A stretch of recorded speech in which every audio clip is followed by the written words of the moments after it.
Hello student, welcome once again. Today we are going to discuss and learn one of the important topics, appreciation of the poem The Inchcape Rock by Robert Southey. From exam point of view, appreciation question will be asked in question number 3b for 4 marks. So let us see the appreciation of the poem Inchcape Rock. The first point about the title.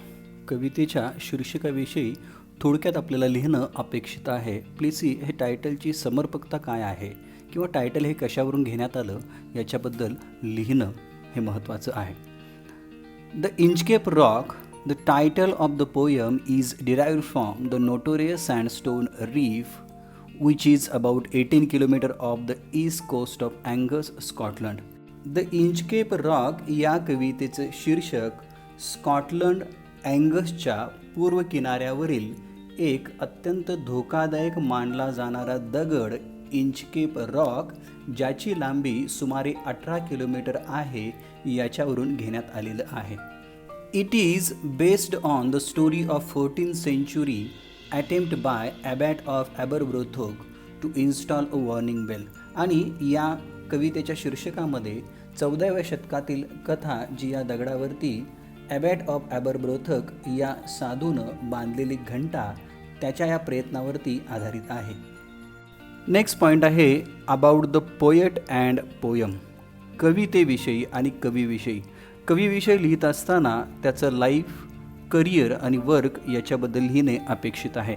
Please see, Robert Southey was born in Bristol, England. He was a son of a draper and educated at Oxford. Robert Southey यांचा जन्म इंग्लंडमधील Bristol या ठिकाणी झाला होता. त्यांचे वडील व्यवसायाने कापडाचे व्यापारी होते आणि त्यांचे शिक्षण ऑक्सफर्ड या ठिकाणी झाले. He was an English poet, a prolific letter writer, essay writer, historian and biographer.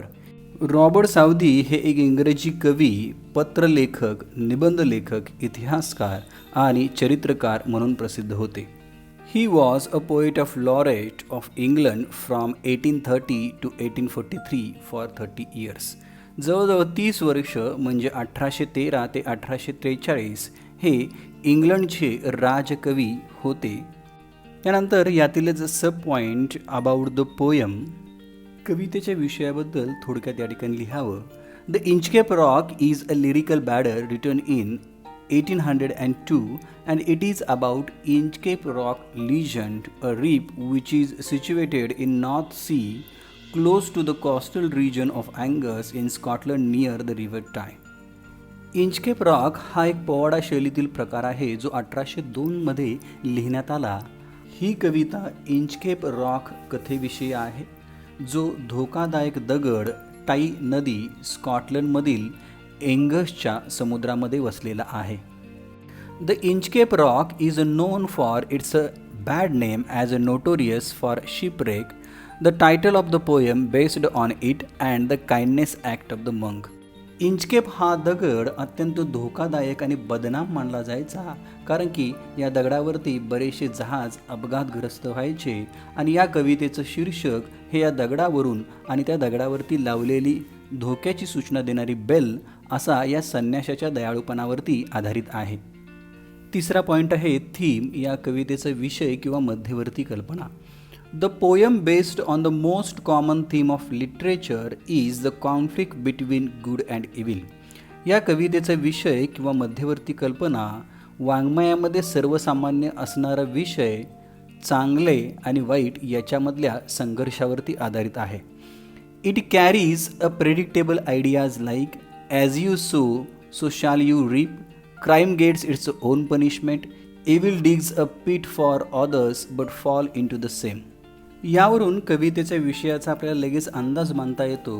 तुम्ही जे पेरता तेच उगवते, गुन्ह्याला त्याच्या स्वतःची शिक्षा मिळते, किंवा जी व्यक्ती इतरांसाठी खड्डा खणते त्यामध्ये तो स्वतःच पडतो, असा विषयाची मध्यवर्ती कल्पना असणारी ही कविता आहे. In this poem sir Ralph the Rover represent evil forces and the monk abbot of Aberbrothok represent the good forces. आपण जसं म्हटलं की या कवितेमध्ये चांगुलपणा आणि वाईटपणा याच्यामध्ये संघर्ष आहे, तर यामध्ये सर राब द रोअर हा वाईट प्रवृत्तीचं प्रतिनिधित्व करतो आणि साधू ॲबेट ऑफ अबरब्रोथोक हा मंक आहे, एक बौद्ध भिक्षुक आहे, तो चांगल्या गोष्टींचं प्रतिनिधित्व करताना दिसतो. इन द फीट ऑफ अँगर Rob the roar cut the bell and pushed himself to the death. त्या बौद्ध भिक्षुकाविरोधात असणारा द्वेष आणि राग याच्यामुळे राब द रोअर ती धोक्याची सूचना देणारी बेल कट करतो आणि याचा परिणाम नंतर तो स्वतःच मृत्यूच्या दाढेमध्ये ढकलला जातो. He was victimized by his own bad deeds.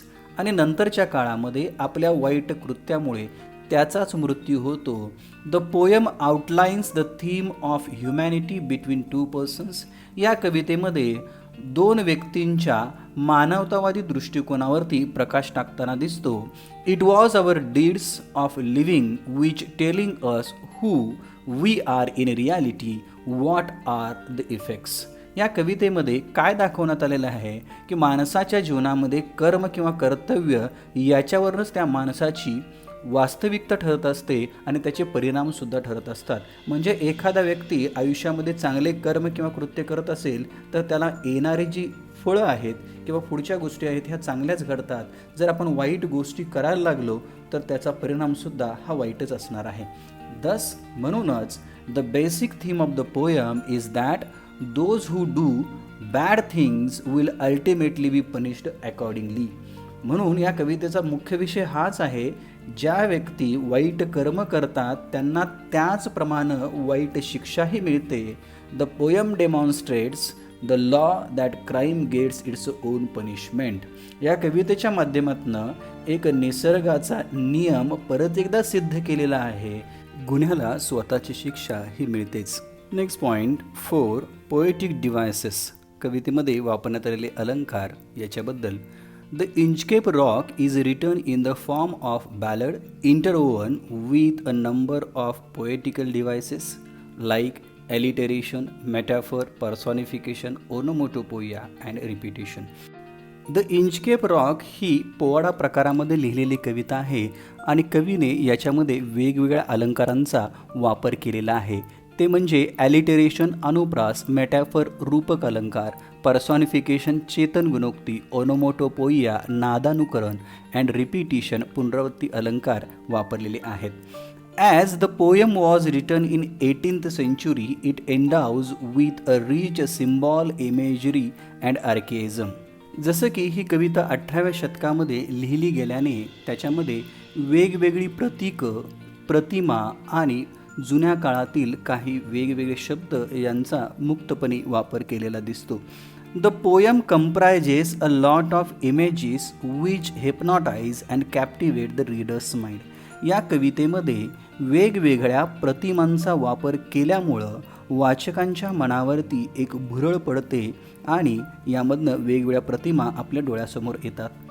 Example काय देता येईल पहा. The sun shining gay, the waves flowed over the Inchcape rock किंवा सी बर्ड्स स्क्रीम्ड. अशा पद्धतीचं आपण एखादं प्रतिमा दाखवणारं उदाहरण याच्यामध्ये लिहू शकतो. The use of archaic words creates ambience of 18th century era about the water world, sailors, their voyages and pirates. या कवितेमध्ये बरेचसे ओल्ड इंग्लिश वर्ड्स यांचा वापर करण्यात आलेला आहे. त्यामुळं या कवितेमध्ये 18व्या शतकाच्या काळातील वातावरण निर्मिती होण्यास मदत होते. तसंच समुद्राविषयी, खलाशी आणि त्यांच्या प्रवासाबद्दल आणि लुटारांच्याबद्दल माहितीसुद्धा कळते. The poem is also ironical. It is ironic that Ralph suffered the same fate as he had prepared for others by Bell's removal. ही कविता उपरोधात्मक आयरनिक आहे. या दृष्टिकोनातून म्हणजे आपलं प्राक्तन याचा अर्थ काय, कर्म हे कधी चुकत नाही आहे. त्यानं धोक्याची सूचना देणारी घंटा ही इतरांच्या मृत्यूसाठी काढली, परंतु कर्मामुळं, प्राक्तनामुळं त्याचा स्वतःचा मृत्यू त्यामध्ये झाला. यालाच आपण प्राक्तन म्हणतो. आयरनिक, दुसऱ्यांसाठी जो खड्डा खणला गेलेला होता त्याच्यामध्ये तो स्वतः पडला. या दृष्टिकोनातनं आयरनिक उपरोधात्मक आहे. नेक्स्ट पॉईंट आहे लँग्वेज अँड स्टाईल. या कवितेमध्ये वापरण्यात आलेली भाषा आणि शैली. प्रत्येक कवितेच्या भाषा आणि शैली ह्या वेगवेगळ्या असतात. विद्यार्थ्यांनी त्या भाषा आणि शैली याच्याबद्दल थोडक्यात विचार करणं आवश्यक आहे. A ballad is traditionally sung by a travelling musician. पोवाडा ही एक पारंपरिक पद्धती आहे जे प्रवास करणारे लोक किंवा संगीतकार गात असतात. हिअर या कवितेमध्ये ईच स्टॅन्झा प्रत्येक पद्य of the first line rhymes with the second and the third with the fourth. या कवितेमध्ये पहिल्या ओळीतील यमक हा दुसऱ्या ओळीशी आणि तिसऱ्या ओळीतील यमक हा चौथ्या ओळीशी संबंधित आहे. त्यामुळं एक वेगळाच लय तयार झालेला आहे. ही कविता एक कथा आहे, परंतु ती काव्याच्या स्वरूपामध्ये गाण्याच्या स्वरूपामध्ये मांडलेली आहे. The poem has used expressive narrative technique or style to enhance the effect of the poem. या कवितेचा प्रभाव वाढवण्यासाठी किंवा वाचकांच्या मनावरती प्रभाव निर्माण व्हावा म्हणून कवीने अत्यंत कथात्मक पद्धतीनं ही कविता सादर केलेली आहे. हे याच्या शैलीचं वैशिष्ट्य आहे. It gives a fine verbal image of a calm atmosphere of sea, act of hanging bell, hazy night, etc. These scenes of the ballad moves from one incident to another very easily. It provides a vivid picture into a reader's mind. या कवितेमध्ये Robert साऊदीने अत्यंत उच्च प्रतीच्या प्रतिमांचा वापर केलेला आहे.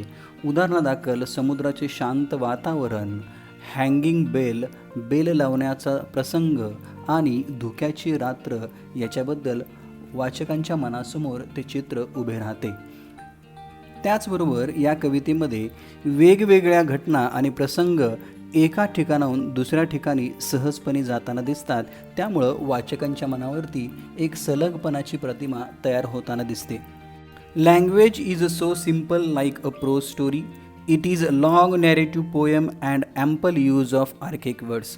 भाषेबद्दल ह्या कवितेमध्ये वापरण्यात आलेली भाषा ही अत्यंत सोपी आणि गद्य स्वरूपामधली आहे. तसंच या कवितेमध्ये जुन्या काळातील ओल्ड इंग्लिश शब्दांचा पुरेपूर वापर झालेला दिसतो. नेक्स्ट पॉईंट आहे message, values and morals. The poem gives us message that those who do wrong things will meet the due punishment. It also shows us how jealous is an incurable defect of human character and conveys a moral lesson. As you sow, so shall you reap. Thus the moral of the poem is he who digs a pit for others falls into. या कवितेमधनं एक संदेश देण्यात आलेला आहे. जी व्यक्ती चुकीच्या गोष्टी करते त्यांना ही शिक्षा भोगावी लागते. त्याचबरोबर माणसाच्या मनामध्ये असणारा द्वेष हा कधीच जाऊ शकत नाही, त्यामुळे त्याचे नुकसानच होते. याचबरोबर या कवितेमधनं जो नैतिकतेचा धडा दिलेला आहे, तुम्ही जे पेरता तेच उगवतं, आणि या कवितेमधनं दिलेला संदेश जो स्वतःसाठी खड्डा खणतो तोच त्याच्यामध्ये पडतो, अशा पद्धतीचा संदेश या कवितेमधनं दिलेला आहे. Point number 7, why I like the poem. ही कविता मला का आवडली किंवा तुम्हाला का आवडली?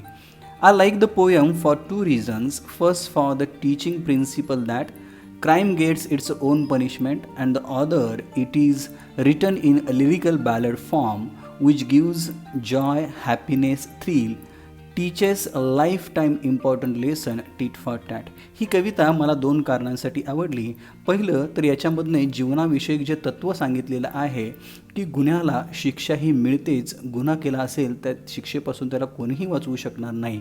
आणि त्याचबरोबर ही कविता पोवाड्याच्या स्वरूपामध्ये लिहिल्यामुळं या कवितेमधनं आनंद, उत्साह आणि उत्कंठा ही ताणली जाते आणि आयुष्यामधला अत्यंत महत्त्वाचा धडा या कवितेमध्ये मिळतो, जशास तसे. स्टुडंट ॲप्रिशिएशन हा टॉपिक या ठिकाणी संपतो. या कवितेवरती असणारी टेक्स्च्युअल क्वेश्चन्स आणि ब्रेनस्टॉर्मिंग ॲक्टिव्हिटी आपण नेक्स्ट लेक्चरमध्ये बघणार आहोत. तत्पूर्वी ॲप्रिशिएशन हे आपल्या नोटबुकमध्ये लिहून घ्यायचं आहे. याविषयी काही शंका असतील तर तुम्ही माझा YouTube channel English with Shirgave sir याच्यावरती परत हा व्हिडिओ तुम्ही बघू शकता. त्याचबरोबर इतरसुद्धा व्हिडिओ त्याच्यावरती आहेत. या किंवा इतर टॉपिकबद्दल काही शंका असतील तर तुम्ही मला कमेंटमध्ये लिहून जरूर कळवा. So here is time to say goodbye. Please keep watching and sharing. Thank you very much.